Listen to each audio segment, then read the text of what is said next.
Hi everyone, welcome to the Healthy Shift Worker podcast. I'm your host, Audra Starkey.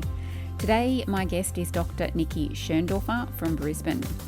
For more than 25 years, Dr. Nickee has served as a naturopathic and traditional medicine clinician and educator, research scientist and university academic, both teaching and researching nutritional biochemistry and medical education. Over the past 15 years, Nickee has been teaching and developing course curricula in traditional medicine and energy healing, as well as in metaphysics and intuitive science. Since initially graduating from the Australian College of Natural Medicine in 1998, Nickee continued on to study traditional Chinese medicine, yoga and meditation, clinical Ayurveda and vibrational medicine, alongside completing a master's degree in nutritional medicine and PhD in nutritional biochemistry, clinical medicine at the University of Queensland Medical School in 2011.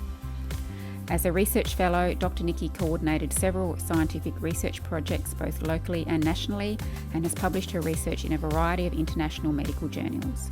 She has presented her research at conferences globally and has published book chapters in the fields of nutritional biochemistry and natural health. I really hope you enjoy this conversation as we discuss the wonderful world of energy medicine. Hi everyone, welcome back to today's podcast. I'm extremely excited to have the lovely Dr. Nickee Schoendorfer with us today, where we're going to be talking all about energy medicine. So welcome, Dr. Nickee. Thank you. Thanks, Audra. So lovely to be here with you. Yeah, I have to say, should I say welcome back? Because you actually featured on my podcast a little while ago when we were talking all about flower essences and stress and sleep. That was a little while ago, and that was a great fun conversation. Yeah, definitely. So I guess I want to go straight into it because of you have such a wealth of varied background. You have done so much study, you have covered so many modalities. Can you explain what energy medicine is and how does it differ from conventional medicine? Yeah, so, when you think about the human experience, we have part of us is physical and part of us is energy. And so where energy comes from is the electromagnetics really of cells. And the electromagnetics actually hold information. And these are pretty much determined when we're talking about within us by our thoughts and feelings. And so these become our subconscious. Like everyone would have heard of subconscious before. And so our conscious awareness, and you might have seen that iceberg analogy, the one where they have the 10% of the iceberg is at the top and then 90% underneath the water. So our conscious physical awareness is this 10% at the top. And this 90% at the bottom is our subconscious or energetics. And so a lot of the stuff that functions underneath, like our thoughts and our feelings, which get derived from past experiences that are stuck in our subconscious, actually create the frequency or the information that's held within our energetics. So the subconscious is pretty much a reflection of our energetics. Yeah, that's so interesting. I'm actually really just starting to look into more about the electromagnetic fields and electrons and so forth from grounding. But so what, I guess, led you to really pursue now more of a career in energy medicine compared to what you've done in the past, and how has it become so rewarding for you? Yeah, so great question. And, it's really after 30 years, in this field of wellness that's moving beyond just, trying to band-aid disease. If I'm not addressing the underlying cause of why people's physical becomes to not heal itself, that's another story as well. Because when we step back and we look at physiology of our structure is that it heals itself. All cells regenerate, but they need to be in the right environment. And that's just not physical nourishment. we also need the energy of the body to be in balance or in harmony, so the organs or the area of the body can continue to repair itself and maintain its usual function. And so what happens over time is, and experience and through family lines, we collect stories that create imbalance in our energy. So things like, we can't trust anyone, we're not lovable, we're not good enough. All of these things create energetic disharmony. And when you look at in ancient medicine, so traditional Chinese medicine, 5-element theory, in some of the old Vedic work on the chakra systems, that each of these energy centers hold particular aspects that are related to specific emotions. And having worked with this for decades now, it's beyond the theory. Like, I see it time and time again that people with physical illness can 90% of the time relate when I share with them what it often means on the energetic layers. Some people are just blocking, they're in resistance to understanding themselves at the deeper layers, but it's beyond just what's written in the old books. It's actually, people with thyroid problem with thyroid things going on have problems with communication. They either feel like they're not heard or they're not able to express themselves properly. That's just one example. But it really is like, when we look at these, and thousands of years, ancient and traditional being ancient medicine traditional medicine has always associated mental emotional aspects with different areas of the body. Mm. So you're saying that, if we're holding emotions in a particular part of the body, like what you were just saying then, is in the throat, that can manifest into a different type of illness that maybe conventional medicine is completely missing? Well, as the underlying cause, totally. Because what happens is, if we've got disharmonious energy here, over time, this area cannot heal itself properly because it's not in the right environment to heal itself. And so whatever organ in that area starts to go out of balance. And then that continues because we've forgotten the signs and symptoms, which were originally all taught, the signs and symptoms of when disease starts to manifest in the body, the early signs and symptoms. If people were better educated in the early signs and symptoms, they could start to, maybe there's something going on with my throat. And then if they were even better educated and understood, this is a lot of the work that I do now, is just to share with people so they can get a deeper understanding of what's happening, because this is how you create wellness. Having drugs and trying to counteract, and even some natural medicine, if you're not getting to the cause of the problem, and that's addressing the block in communication, the person needs to stay on that medicine forever because they're not addressing the underlying cause. And so coming back to having a look at what's actually happened in experience that's made them feel that way really helps to undo the disharmony in the energetic space, and then that allows the body to do what it does naturally, and that's heal. I love that. So that you are actually, as you said, getting to the root cause so that you can actually treat somebody, as opposed to just being on supplements or herbal medicine, which you've done obviously for many years in the past. It's a journey that you've had to kind of go through, haven't you? Yeah, totally. And I guess when I learned traditional naturopathic medicine 30 years ago, we actually did proper holism back then, and it's just really been the last decade or so where it's really been hijacked by the Western model, where it's just doing blood tests and then prescribing for symptoms and all of this, and it's really taken out the healing art, really, in that way. And people are just going to have to keep staying on supplements. We're going to have to keep staying on the herbs, the same as what's happening with that perpetuating cycles in the Western medical model. Yeah, I'm glad that you've mentioned that because it is something personally that I've struggled with as well.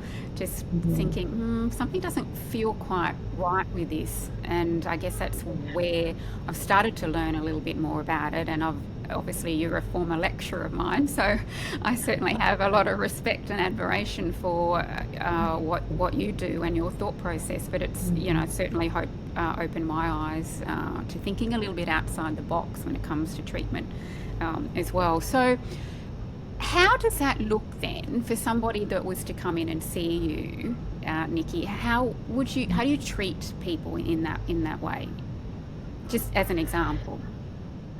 Yeah. So, we pretty much, have a bit of just have a chit chat and, and then get into it really. It's kind of like, well, these sorts of presentations are often related to, this, and then we start to dive deeper into those mental, emotional aspects. Like that's almost exclusively how I support people now. I mean, even going beyond that is I'm supporting people to support others like that. So I focus a lot more on education. Well, I still do the education, but really helping other practitioners and in all sorts of modalities be able to hone their skills of their modalities so they can really get to the cause of issues.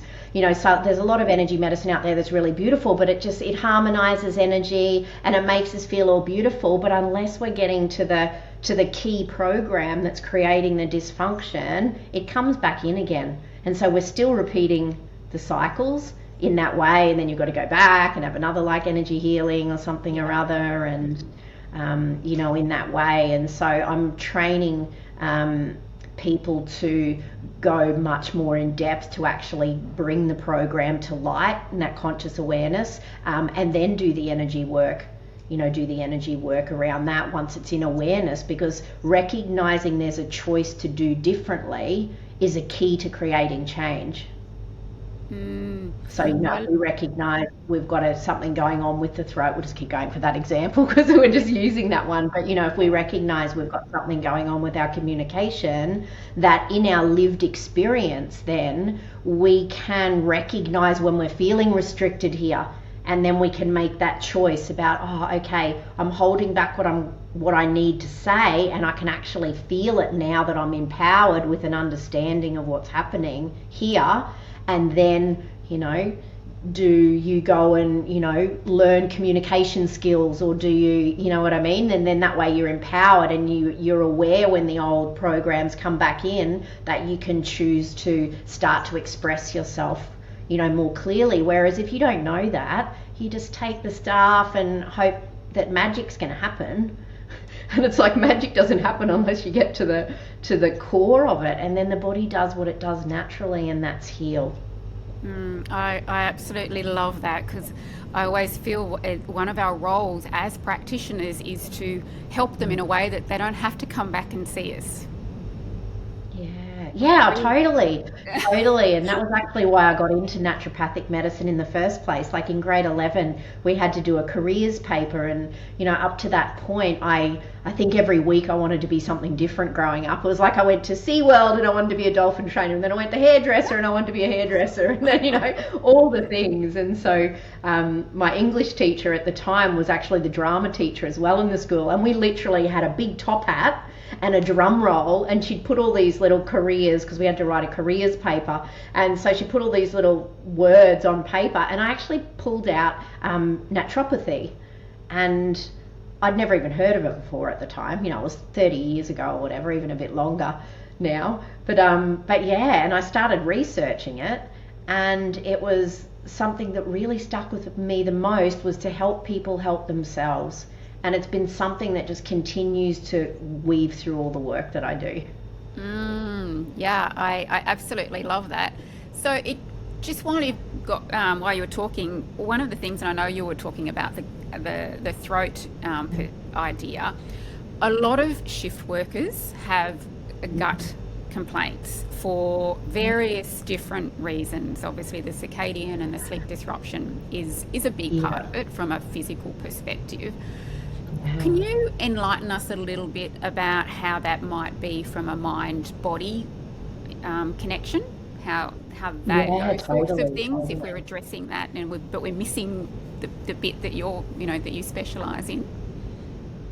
Yeah, and so when we talk about the digestion, it's not just about digesting food. It's like how we're digesting life. It's because what's in the micro is reflected in the macro, and so it's like how we're digesting life. If it's more the stomach, so if you get things like undigested food, bloating, so it's happening more in the top part of the stomach, that's very related to the solar plexus area, which is that sense of self. So how we feel about ourselves. If we, the worthiness is a big story. Often worry comes from us not believing we're capable.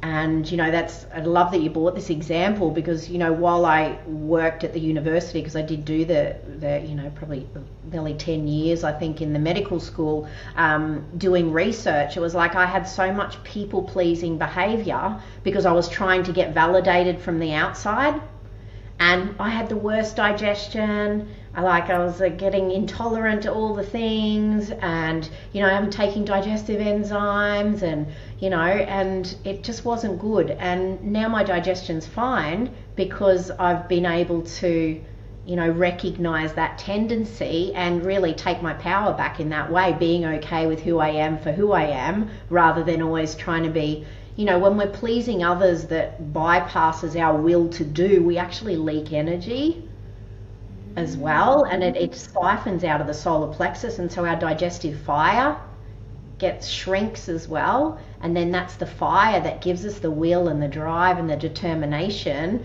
for our passions and all of that. It's that can really dwindle in those sorts of ways with the gut. If it's stuff more with at the other end, it can be holding on. If it's things like motility issues, constipation, it makes sense. It's holding on. What are we holding on to? Yeah, what are we holding on to and not allowing to move through us or move through our life? Wow. Yeah. Yeah, it's so simple in some ways. It's so simple, but it's not in our awareness anymore in the modern world. And it literally is. It's like, what am I holding on to? Why am I not trusting, which is all the base. The root chakra is all about the trust center. What am I not trusting to let go of and, create space for something new and even better to come in? Oh God, yeah. I Mm. love this because I just sort of I'm thinking of, some of our clients obviously in the past where, we learnt all about the FODMAPs, and it's, which can be quite restrictive for some people, and then doing all this microbiome testing, we can send our clients off to get all this done. And then, as you say, it is our industry has become a little bit more like that reductionist model, similar to the allopathic medicine, test and then prescribe. But if they're not addressing some of the things, obviously beside working on their sleep and whatever they can to help reset their circadian rhythms is a big part, of course. I'm not going to discount that at all, but I think you've really I'm hoping for some of our listeners, they're really tuning in to what you've actually got to say, because that it might be just something that. And then we sort of think how many thousands of dollars you can spend on supplements and testing and getting no results. Yeah. Yeah, or you get results while you're being heavily subsidized in a way with the supplements or whatever, when that's actually you're almost artificially digesting because you're having all the enzymes and the this and the that and the powders and the pills, and then unless you're dealing with the underlying cause, again, it just ends up becoming a problem again, unless something has shifted in the subconscious during that time, as well. Yeah, absolutely.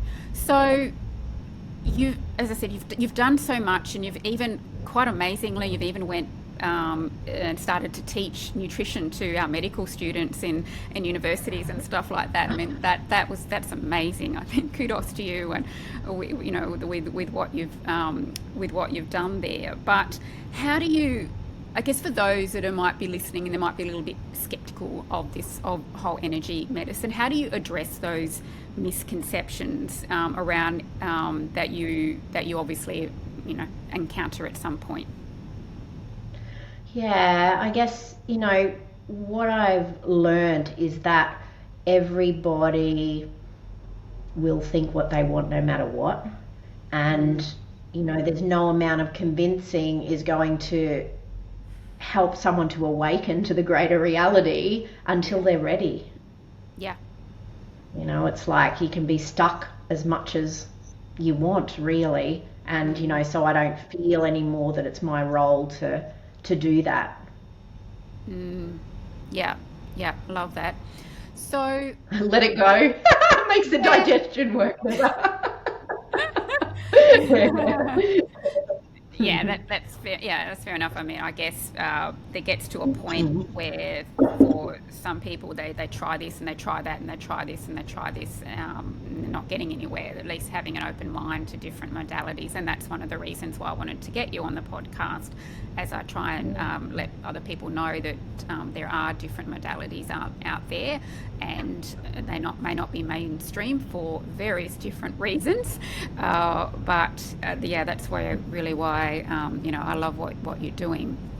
Slight different, I guess, part of the topic. What are your thoughts when it comes to the placebo effect? So yeah, it's really fascinating that, and I love that it actually shows that what we believe creates. The laws of the universe, things that were taught in the ancient times as well. It's like real, it's not made up stuff. It actually was taught for long periods of time, is how energy works. And energy magnetizes itself. So energy magnetizes itself. And so if we have a belief that something's going to work, it's going to work. Until we believe otherwise, and then it's not going to work. Yeah. Powerful. And then obviously there is the nocebo effect as well, which is different again, or different and similar. Yeah. Which one's that? Sorry, the nocebo effect. So the placebo. Oh, I haven't heard of that. Oh, well, we're willing. I actually just heard about it just recently. Sitting in on a good a friend of ours that we know, Daniel Reuters, and some of his amazing work that he's been opening up to. But a nocebo is obviously, the placebo is where you think of it as it's going to work, but the nocebo is the opposite, where you kind of making it not work kind of thing. It kind of goes to show that it can kind of go. The same thing. It's the same thing. It's just whatever we believe. We're so powerful. Like it's so much more than we think. Yeah, absolutely. So how do you go?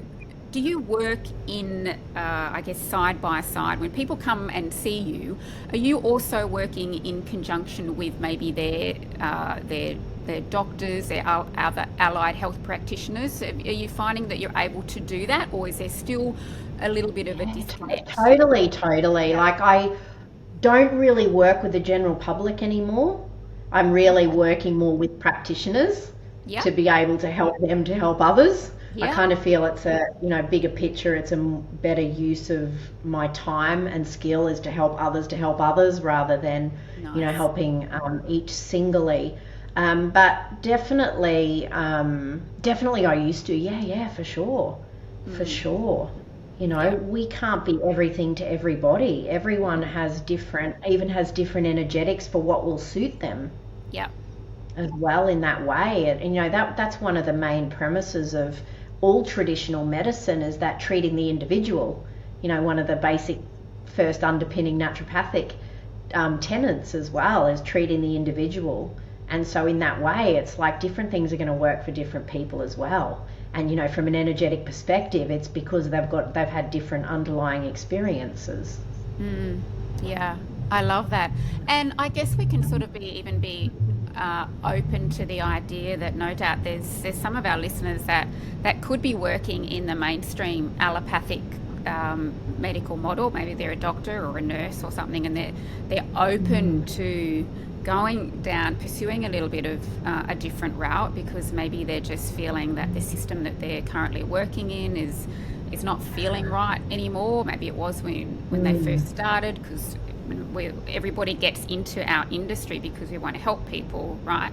So what advice would you give to somebody that may want to look into energy medicine as something that they could then, incorporate, or maybe gradually incorporate into what they're doing, whether it's just starting to study it and so forth? Yeah, totally. And, I would probably recommend trying out different things. Mm-hmm. Just try out different things and see what feels right for you. Because what feels right for you will then be what feels right for the people you're here to serve as well. Because everything's a frequency thing as well. It's all like energetic match stuff too, particularly when you're working more and more, in the area of energy. And, so if you're the type of person who really resonates with hands-on healing, or, resonates with intuitive energetics, that's what I teach. That's my modality I've created. Or, interested in Reiki, or, even interested in vibrational medicine, or, whatever it is, just trust. Because that's that bridge as well. Like, a lot of the physical world is limited in that 10% because it's stuck, because it doesn't trust. It doesn't trust, and it doesn't believe in anything that hasn't already been done. And that's limiting in itself. What about all the possibilities of what's possible for the future? But if we stay in the box, there's none of that's possible for the future, because it hasn't been done yet. That's the limitation. It's like a self-fulfilling prophecy of stuckness.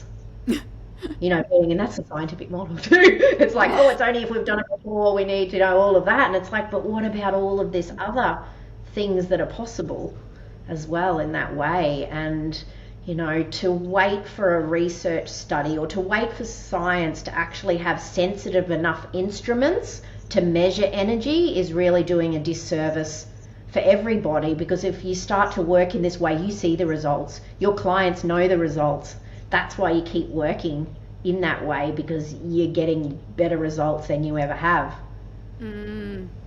Yeah, I'm glad that you've brought this up, and you certainly are very well poised and positioned to comment on research, because you've done the research yourself. You've published many research papers and so forth. And I think one thing that I've struggled with a little bit over the time and had to scratch my head is that, why do we feel so, I guess, as human beings, we're the only animals, I suppose, on the planet that feel that we need to go to a PubMed publication to get confirmation that we should be doing X, Y, Z, instead of trusting our gut instincts.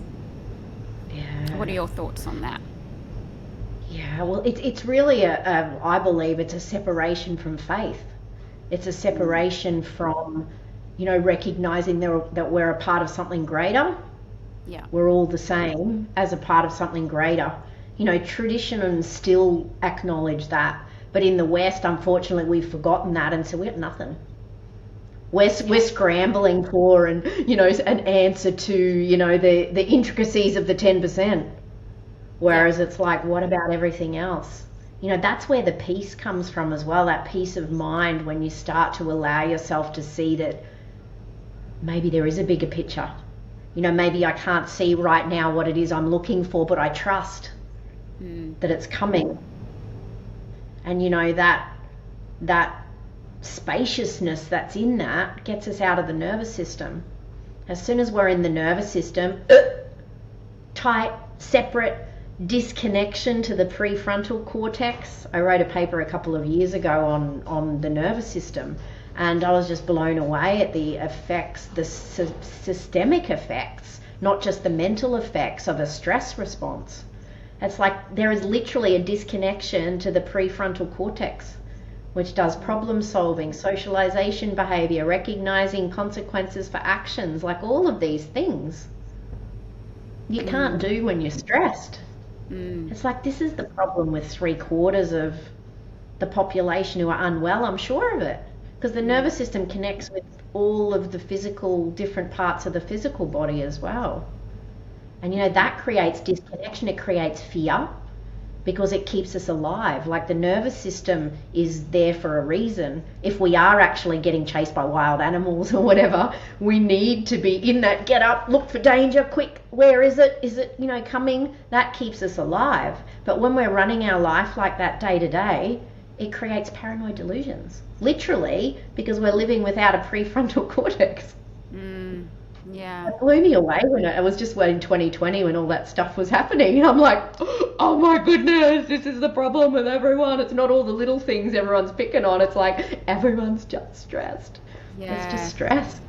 Yeah. Wow. That is it's fascinating stuff, isn't it? And I think, as you said, we probably need to get more out of our head and more towards our heart, and trusting that gut instinct again. And the anecdotal stuff. You mentioned that in the beginning. Sorry? What was that? Sorry?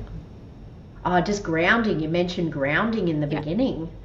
Like, energetically, like when we're living in our nervous system, it's like our whole Shen, they call it Shen, our spirit in traditional Chinese medicine, is scattered. It gets scattered, and it's literally, it's in the nervous system. We're not even present. We're not even in our body. We're not even present. We're not even connected to the signals and the feelings that we could be connected to about trust. We're too busy up here and out there.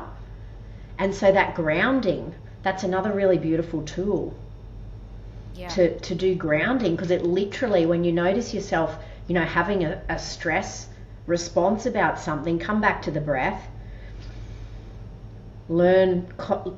Train yourself conscious breathing, because literally when you're able to do a full breath, the diaphragm draws down and it stimulates that vagus nerve, which puts a brake on the stress response in the moment. That's what I was writing about in the research. It puts a brake on the stress response in the moment, but it also creates nervous system tone, so that over time we're less likely to be reactive as well. So, coming back to that breath, it's like literally take a few breaths, calm down, literally is what happens physiologically, but then also anchoring your energy down into the earth. So feel your feet, notice the earth beneath you, and it takes all of the energy out of here, straight down into the earth. And in the Vedas, the Ayurvedic texts, they talk about the earth energy as a downward drawing motion. It's called apana energy, and it literally takes everything out of here into the earth, and then it's like, this is good. That's why you get those feelings, when you're out in nature, and all of that as well, because it's bringing us to stillness. It's bringing us to that space within that isn't running off in paranoia because we're in a stress response. Yeah, I love that, and it's funny. I actually mentioned that in my own book when it comes to the breathing scenario. I remember many a times working at the airport, and we had airport closures because of bad weather, and phones were ringing, 50,000, well, maybe not 50,000 people, but a lot of people in front of us, phones ringing. And I remember just going, I need to put myself on my own little bubble and do the 4-7-8 breath, just, breathing in and holding and let going. And the wonderful part about breath is that it is something that you can do where in a workplace and nobody kind of knows that you're doing it, so you don't look weird. Yeah. And it works, and it totally works. I found it was just so powerful that as I said, I had to put it in my book. But what you've just said, I think, in a parting by adding in the grounding part, could be a great strategy, I'm thinking, for when people to unwind after a really stressful shift, coming home, taking the uniform off, just to leave a part of that yuckiness that you've just had, and go out and do what you've suggested. Even if it's just, if you're not lucky enough to, you don't have to live on a beach or something like that, but just going and doing it in your backyard. Take your shoes off and ground. And Yeah, totally. And the beautiful thing about the way that the subconscious works too is that it doesn't know the difference between real and imagined. And there's quite a bit of research on this as well. So we can visualize. You just like definitely energetically take off the old, get rid of that, have a shower or whatever, let it all wash, and then just sit and take yourself in your imagination to your favorite place in nature. And you literally get the same effect. Just imagine connecting with the earth beneath you, noticing what's there, looking at the different trees that are there today. Are there different flowers? 5 minutes I instruct all my clients. 4 or 5 minutes a day will change your life. And it's every day because we're consciously creating new programs. So 5 minutes a day. Set a clock and you just allow yourself to be with, if you're doing breath work for 5 minutes, or if you're doing grounding work for 5 minutes, or if you're doing beautiful, work from the heart math. You've dived into that at all, the gratitude practice, feeling the gratitude, breathing the gratitude. That's so beautiful too. 5 minutes. That just completely changes everything as well. It's like it doesn't have to be long or hard, but it's just creating new habits is what will help to create the shift out of the old habits. So that repetition for a while, will really support that. I love that you're making it very doable for people, because everybody does have 5 minutes. I know we can be very time poor, but everyone at least has a few 5 minutes that they can actually do that. So yeah, well, this has been a great conversation. Is there anything that you would like to maybe add in, Nicky, that I haven't covered that you think would be really beneficial for our listeners? No, I think I kind of sat with it at first, and I know we didn't really have a structure, because I said to you, it's good I like just full of free flow conversation. I kind of sat with it and I thought, no, bringing up the nervous system stuff is really important because it's tangible and it's so present in everybody. So I'm glad we went through that. And the simplicity, it doesn't have to be difficult or complicated. As soon as we make it difficult or complicated, we're back in the nervous system, back at squashing our energy down, back into the the mind chatter, the unhealthy mind chatter.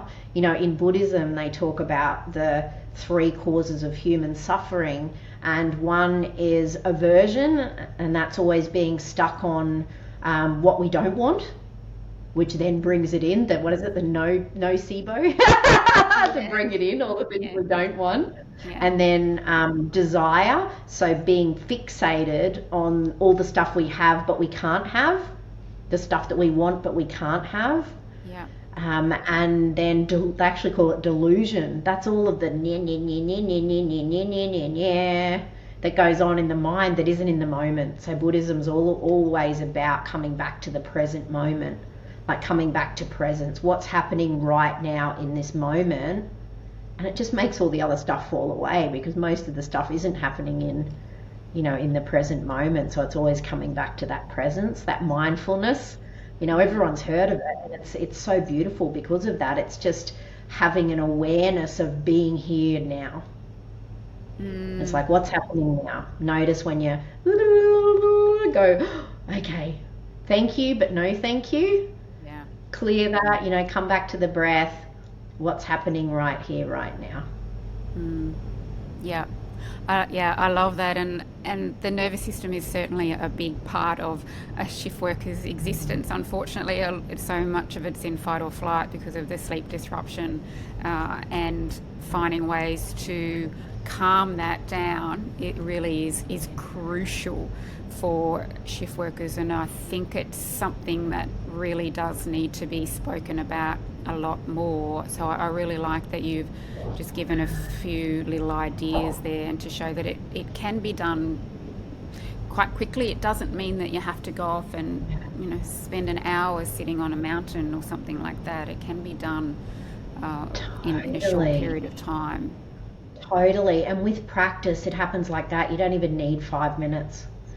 Like now that I work with the breath and with the heart space and stuff, and it's like as soon as I notice myself being triggered, I just go and I drop it straight away, and my nervous system just goes, you can do it in the moment when you're trained, because it's like a muscle. the nervous system in that way. And the same with connecting with the heart space, connecting with that gratitude and raising frequency.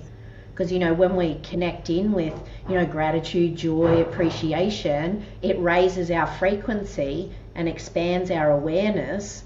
And in that space, everything looks different. And so, if we're coming from that space of, being cranky because we had a shitty shift and that just continues to create that. Whereas, if you could, when you do get home, whenever that is, make a beautiful little routine where you do, take off the work, wash it off, create your space of peace where you are, because we do have a choice about what we bring home as well. Connect in with your heart space, breathe, do whatever, have a beautiful cup of tea, whatever you enjoy to do, but recognize that that's a choice. And over time, that'll just be your saving grace, because then it's like, okay, well, this is the work that I go to, this is what happens there. And you'll find that if you can create that balance by, having that beautiful space when you get home, that when you go, it's not as bad either, because you know that it's finished then, and, you can actually leave it when you leave there, and, and don't bring it home with you, really, because then that's just perpetuating the cycle, really, in that way.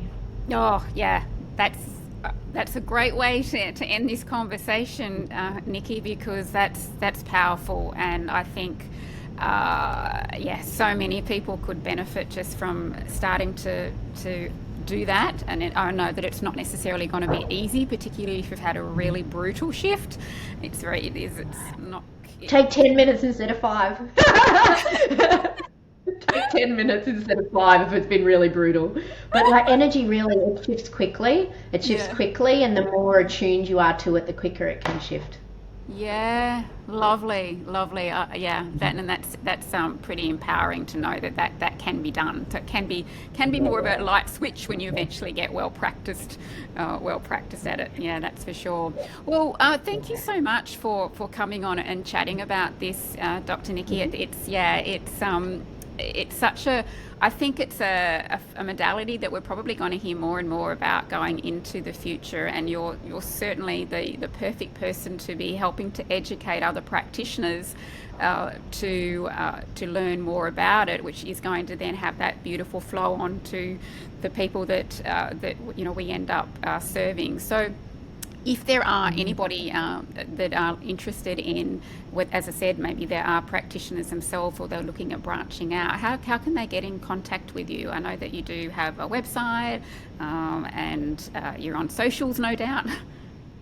Yeah. So definitely my website, drnickee.com, so DR, and then the way I spell it, NIIKEE.com. And I've also got a school. There's actually a link. It'll be easier than the school. So I have the School of Metaphysical Practice, where there's some shorter courses on learning more about energy and how that works through the science lens, and talking about intuition. So really coming back to the felt sense and how we can get back in contact with that, because that's a natural part of all of us as well.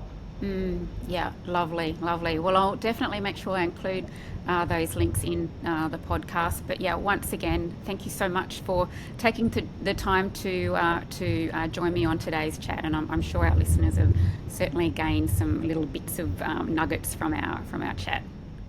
Yeah, beautiful. I hope so. So good to see you. Thank you, Audra. All right. Well, that's it for today's podcast. Thank you so much for listening, everybody, and I look forward to seeing you next time.